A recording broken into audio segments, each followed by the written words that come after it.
Muy buenas tardes a todos y bienvenidos a otro vídeo de máquinas eléctricas 2. Hoy vamos con el problema 6 de máquinas de corriente continua. El enunciado de este ejercicio dice lo siguiente: tenemos un motor de corriente continua que se alimenta a 48 voltios, el cual ha de funcionar entre 500 y 1500 revoluciones por minuto. Nos dan la característica de vacío de esta máquina para 500 revoluciones por minuto. La característica de vacío lo que nos relaciona es: a partir de la corriente de excitación que demos a nuestra máquina en amperios, tenemos una fuerza electromotriz en vacío en voltios. Es decir, para 1 amperio tenemos 12,5 voltios, para 2, 19,6 y para 8, 54,2. Entonces, lo que nos piden en este ejercicio es calcular el valor de la resistencia y excitación en las dos condiciones extremas.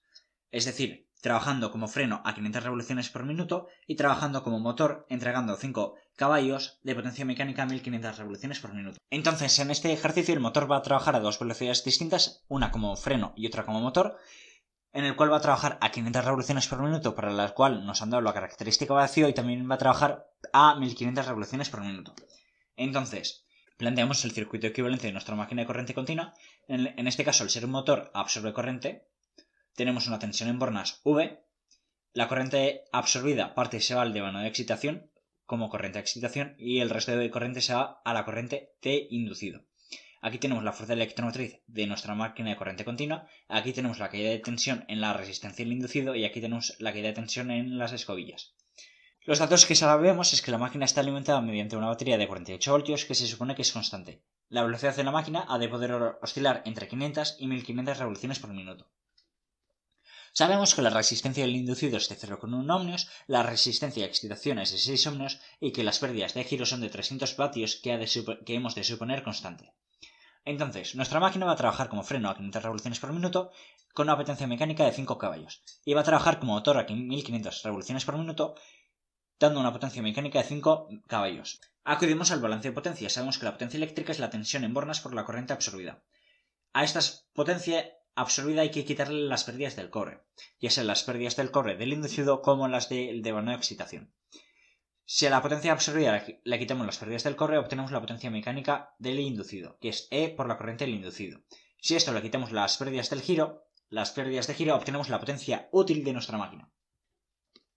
Entonces, la fuerza electromotriz de nuestra máquina es la tensión en bornas menos la caída de tensión en la resistencia del inducido, que es 48 menos 0,1, que es la resistencia del inducido por la corriente del inducido que todavía no hemos calculado.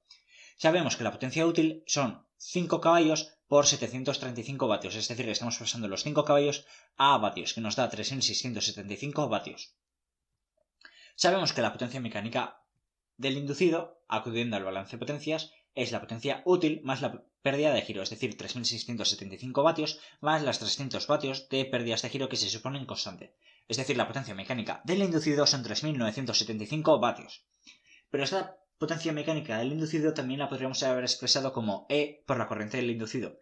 Es decir, 48 menos 0,1 por la corriente del inducido nos acaba quedando una expresión de segundo orden, en el cual si obtenemos, simplemente tenemos como incógnita la corriente del inducido.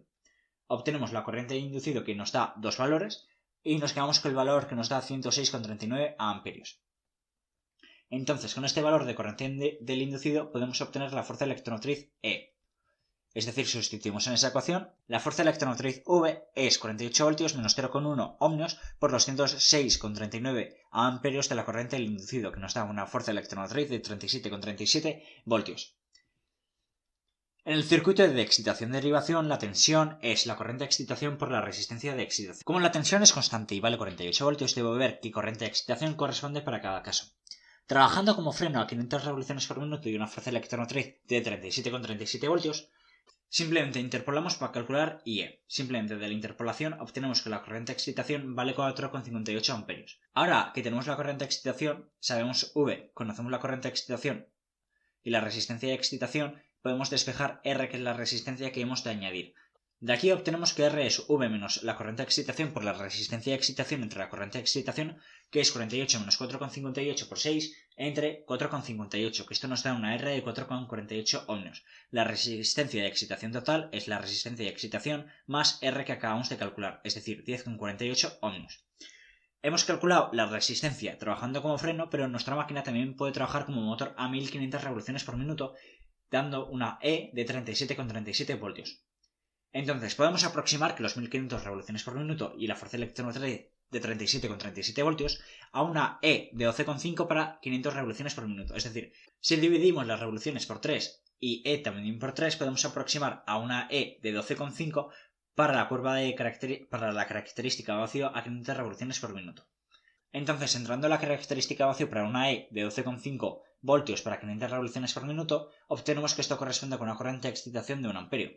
A partir de la corriente de excitación podemos calcular la R igual que hemos hecho trabajando como freno. Entonces R corresponde a 48 menos 1 por 6 entre 1, que nos da una resistencia de 42 ohmios. La resistencia de excitación total es la resistencia que acabamos de calcular, que son los 42 ohmios, más la resistencia de excitación, que son 6 ohmios. Por tanto, trabajando como motor, la resistencia de excitación total es de 48 ohmios. Y con esto hemos terminado el ejercicio. Hasta luego.